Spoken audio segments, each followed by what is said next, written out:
Steel frame versus other VR headsets. Recently, Valve invited me to their headquarters to check out their new Yes, I want to VR know. headset. I want to see the new VR Steel headset. frame. As you might have noticed in this little B-roll shot here, I packed a whack of other headsets that I had intended to compare against it. There's just one small problem. I had less than 2 hours with the bloody thing. I was to learn about the headset, experience the headset, gather my thoughts, write a 1,700-word script, and then shoot the video, which I ended up having to do partially at the airport, and even then I still missed my flight. He had to fly to go check out the headset, and they didn't even give him any time with it? Now that I'm in the comfort of my own studio, they can't stop me from gathering up all the key VR headsets from the major players like Apple. Just kidding, Apple. From the major players like I heard that shit is shit. And Valve themselves, as well as from some more niche players like Apple, and also big screen. He really hates Apple. Sony. That last one is pretty key because the frame takes one of the best features of the PSVR 2 and steps it up to a whole new level. But it's not all sunshine and yachts. His voice sounds really strange. The Steam frame obsoletes everything else on the market, but in others, it still lags behind. So let's sit down and talk about what I saw. Oi! Oi! Standing desk, just like this standing segue to our sponsor. Ow! Not here, Linus. Ugreen. Their D8. Fucking died. Before we jump into these headsets, let's do a quick recap of the Steam frame. Elijah, time me.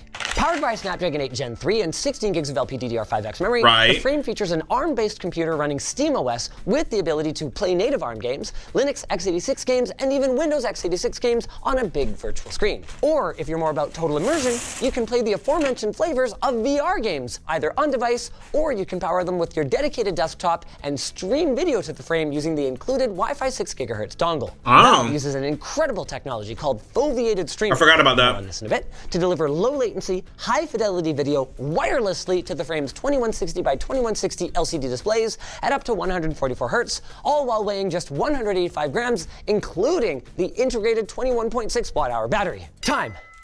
Pretty good, right? I think you were a little generous. With the head strap, it's more like 440 grams. Okay, not what I meant. And besides, even with the head strap, the Steam frame is still around half the weight of some of the other headsets that we're looking at today. Why don't we start with one that isn't on the table? The original, the Valve Index. Right out of the gate, he keeps calling out Apple. He hates that shit. The ergonomics were fine at the time, but when we compare to the frame, not only does it weigh far more, not to mention need to ratchet onto your noggin, but the light seal is worse. The balance of the weight is worse, with it all kind of hanging off the front of your face. And I've actually heard people say that, believe it or not. Is something that many have tried to overcome, but even the best solutions seem to be plagued with issues. And that's not the only way that the Index has aged ungracefully. Even at the time of its release, its field of view and its resolution were hardly groundbreaking, and they were quickly surpassed by competitors like Pimax, HP, and HTC. The frame is going to have a major advantage there, upgrading not only the display resolution, but also the optics to dramatically enhance the perceived image quality. With that said, that doesn't make the Index suddenly irrelevant for everyone who owns one. One area that Valve didn't even aim to improve was the field of view. And, like the Index, the frame uses LCD panels still. So don't expect the same kind of mind-blowing contrast that you might get from some of our other headsets today. Another area that Valve didn't even try to improve was tracking. They told me point blank that the target was as good as Index. But that also ain't a bad thing. The Index used anywhere from 2 to up to 4 base stations for room scale tracking. These little guys sweep infrared lasers across your entire play area to determine the exact position of your headset and controllers. This form of tracking, from the outside in, is still considered the best because even if one sensor gets blocked, you can basically guarantee that another will be able to pick up the slack. Yeah, and they cost like $150 or some shit like that. The wide, near 180-degree side-mounted cameras on the frame. People were getting scalped during the COVID era. I remember that shit. Capably handle even unusual positions, like drawing an arrow out of a quiver. What I'm less sure about is unusual VR accessories. I've had a lot of fun over the years streaming with a full-body VR avatar, and unless Valve releases one later, I have a hard time imagining a way to get reliable tracking on my waist and my feet without relying on an outside-in system. Another mixed bag is the controllers. On the one hand, I can see why Valve chose a more industry-standard approach this time. It will make default keybinds simpler for VR developers, and it allows flat-screen games to be easily enjoyed without learning a new controller layout. But I, and many others, loved both the ergonomics and especially the 5-finger awareness of the Knuckles controllers. The good news is that with a modestly priced upgrade pack, you can maintain a similar feel, and personally, I love the change to a single AA battery per controller, because that means no more waiting around to play. You just drop a freshly recharged battery in, and you're good to go. The last point is one that Did you have to charge the other ones? I had normal one. The Index's onboard audio is nothing short of The one that I have, you have to put batteries, so. Sound great, and somehow they leak very little externally. That can be a pretty big deal depending on the things you like to do in VR. And the microphone is so good that my chat was often flooded with messages demanding to know what amazing microphone I was using. Now, Valve says that the frame should be on par, and I haven't got a reason to doubt them, but I do worry a little bit that the position of the speakers might make it hard for them to sound quite as good, and it may cause more leakage. The thing is, I love my Index, and many, on paper, superior headsets have come and gone through my house with the Index staying part of my setup. It's just one of those truly great products that is more than the sum of its parts. But it's not the only great VR headset. Let's compare now to the G-SOT, the greatest selling of all time, the Meta Quest series. The current king of the hill for me is the Quest 3, and this really shows you what an Everybody always says something about Quest 3, man. This thing is a couple of years old now, but it has aged like fine wine and still holds up surprisingly well. It boasts nearly the same per-eye resolution as the Steam Frame, and it also uses low-profile pancake lens optics. Meta has invested heavily in attracting VR game developers to their platform, even going as far as to acquire Beat Games, maker of the smash hit Beat Saber, and it even got a $150 price drop for the 512 gig model, making it the obvious choice for a value VR setup, until its little brother, the 3S, showed up more recently. Even now, though, the Quest 3 is going to be a tough package to beat from a bang-for-the-buck perspective. It also boasts convenient inside-out tracking thanks to its camera array, and it also plays games on board thanks to its Snapdragon XR Gen 2 processor. It also allows I wonder if you can connect one of those to the computer. PC, I never looked into that. Over a USB-C connection or wirelessly, and it features color rather than black and white pass-through cameras like Valve chose for the Is frame. this motherfucker really cooking through a goddamn VR headset? What the hell? For Gaben didn't come to this gunfight equipped with just any knife. It's a Karambit Doppler Sapphire knife. First things first, the frame is not only lighter than the Quest 3, but the weight distribution is noticeably better. See, all the weight. You can do it with the Quest 3, so you should be able to. The battery hangs off of That's so kind of this. Am I crazy in saying that's kind of dystopian? We're fucking leaving on the headset to do like daily tasks. Oh boy. That's so weird. The battery pack around to the back, which gives you less weight directly on your cheeks and nose, and also less swing pull, which is not a real term, but it's like the way that when you swing, and then it moves. Pulls. You know what I mean? Valve also holds a slight advantage when it comes to screen refresh rate. While both headsets officially top out at 120 Hz, Valve includes an experimental 144 Hz mode. Finally, the Quest 3 does not have out-of-the-box eye tracking. This makes it way harder for someone to realize that you're checking out their VR avatar and come over and talk to you. Either to say, hey, I like your avatar too. Or to say, stop looking at me, weirdo. But more importantly, it gives Valve Bros on the wrong giant servers advantage for wireless streaming. It's time to talk about foveated streaming. See, when Meta beams a video frame from your connected PC over to your Quest 3, they do so using the same bitrate or the same quality for the entire frame. That's because Meta has no way of knowing where you're looking.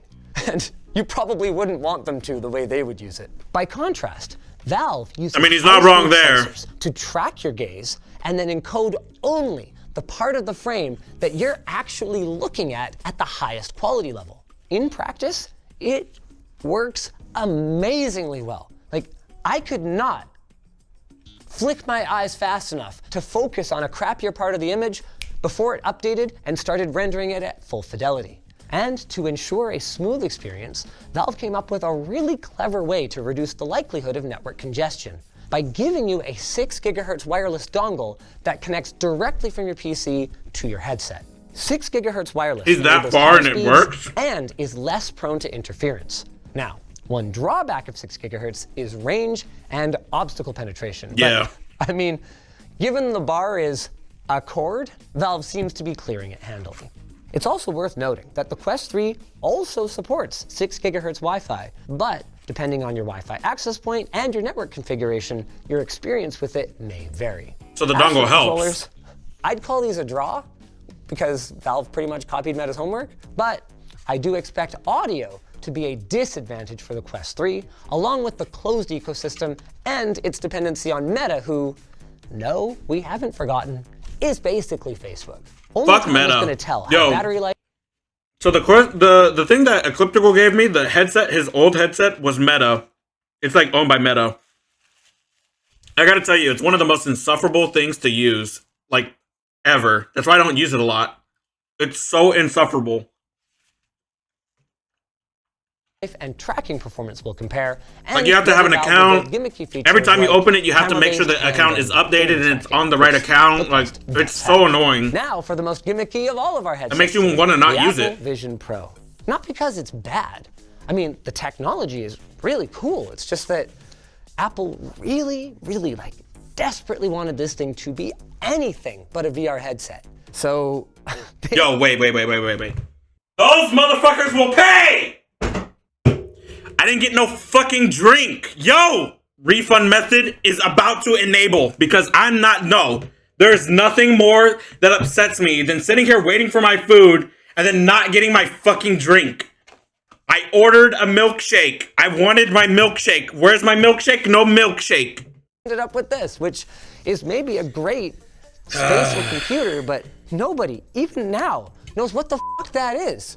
Which really sucks because as a VR headset, this thing had so much potential.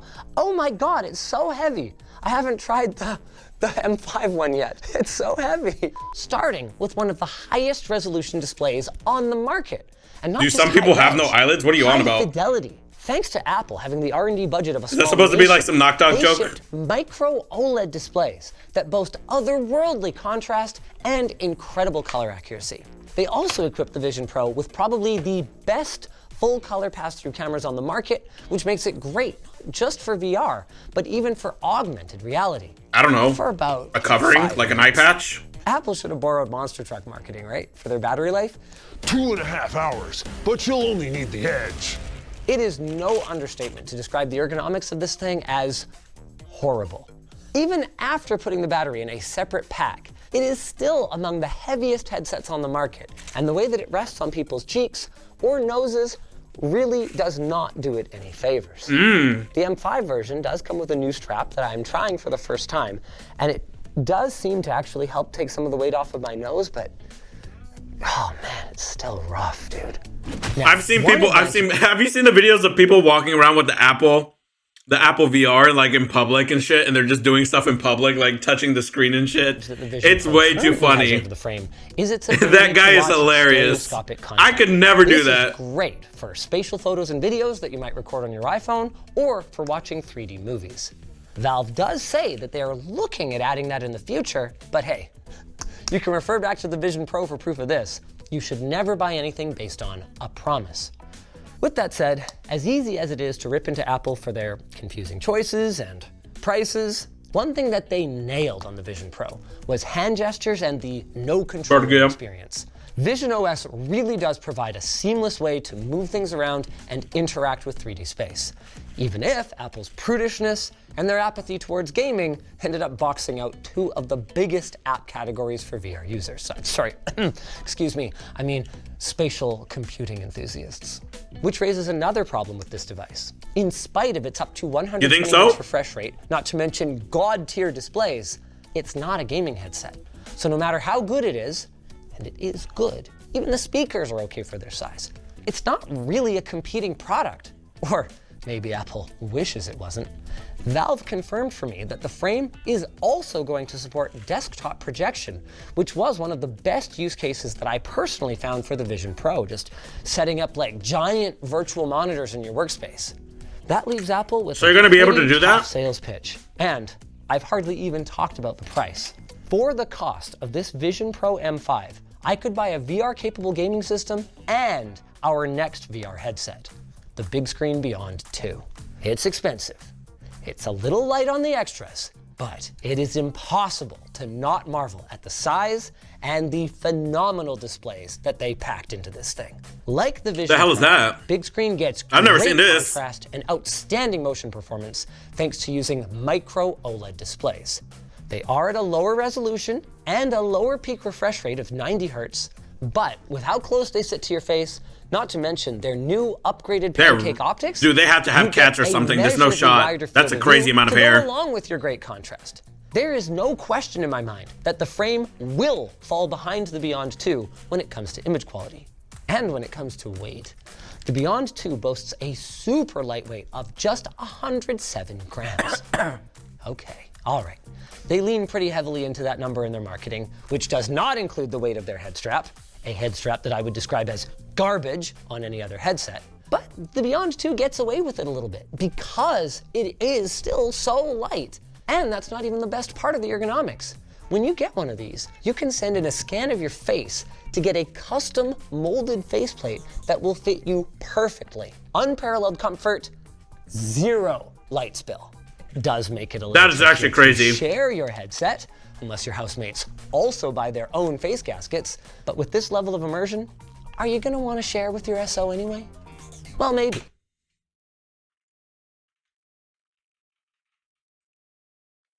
This guy might know ball. This is what he'd be good into? Elite goon levels? I mean, is it good though? I might have to see for myself. Are you gonna wanna share with your I'll remember SO this. anyway?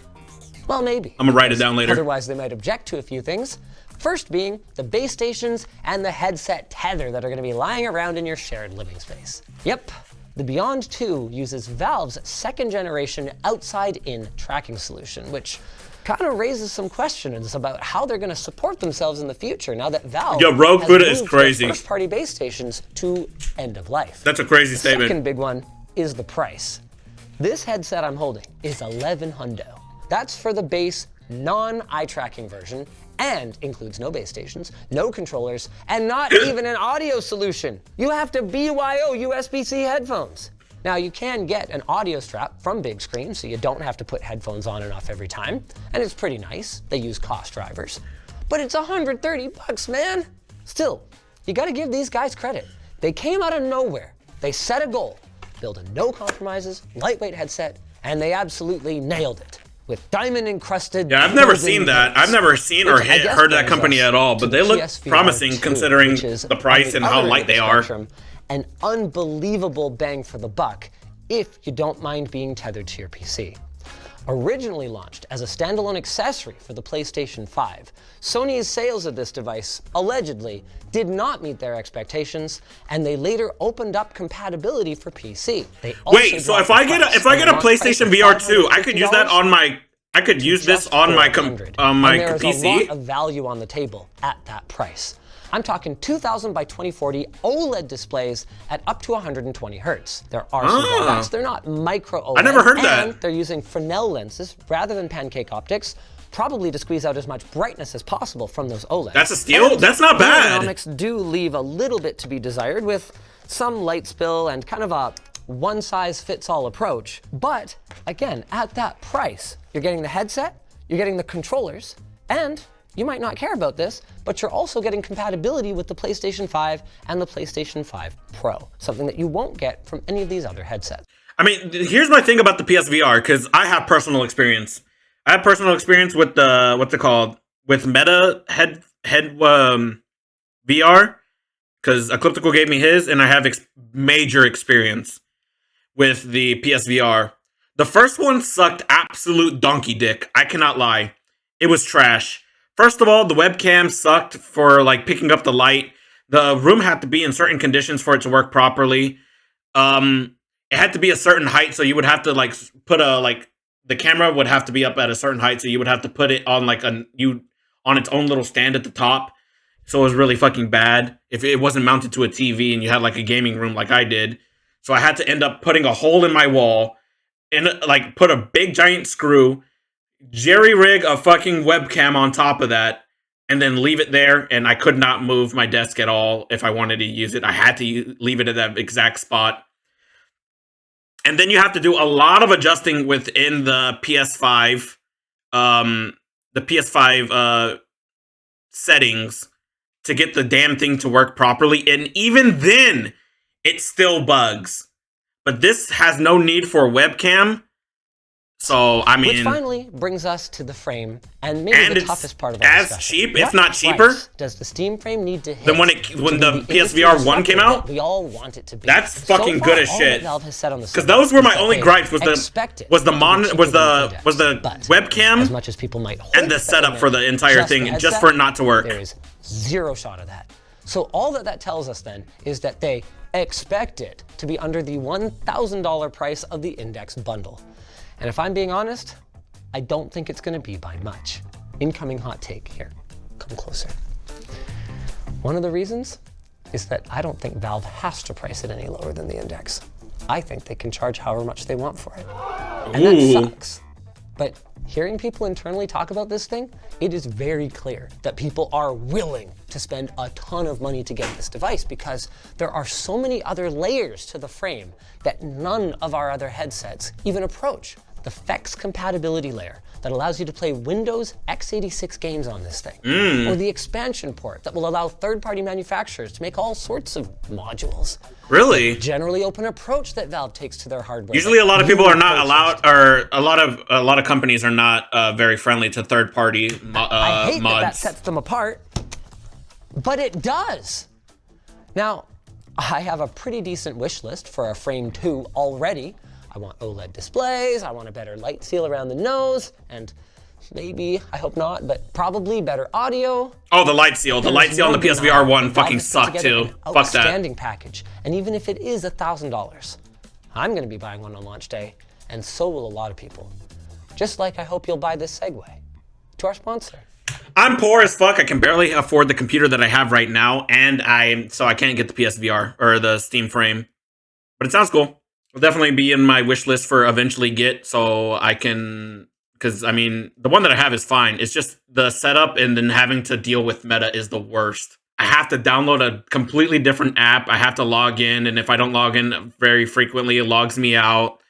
And then when I take down the cameras, I have to reset them up. Like, oh my god, it is the most infuriating shit possible. Fuck Meta.